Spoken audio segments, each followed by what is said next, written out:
अस्सलाम वालेकुम। आप देख रहे हैं के न्यूज HD। मैं हूं हारिस अली शाह गिलानी। चलते हैं आज की अहम खबरों की तरफ। लापता सिख खातून यात्री ने इस्लाम कबूल करके पाकिस्तानी शहरी से शादी कर ली। लिए चलेंगे लाहौर।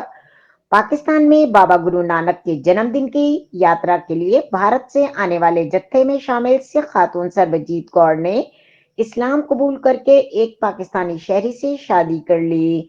खातून का इस्लामी नाम नूर रखा गया है। निकाह नामे के मुताबिक 48 साल सरबजीत कौर ने 5 नवंबर को जिला शेखुपुरा के फारूकाबाद के रिहायशी पाकिस्तानी शहरी नासिर हुसैन से निकाह किया।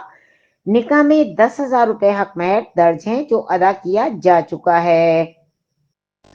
सरबजीत कौर 4 नवंबर को भारतीय यात्रियों के साथ पाकिस्तान आई थी, लेकिन 13 नवंबर को भारत वापस जाने वाले यात्रियों में शामिल नहीं थी, जबकि इसी रोज इनका वीजा भी खत्म हो गया था। इसी बिना पर इन्हें लापता करार देकर तलाश शुरू की गई।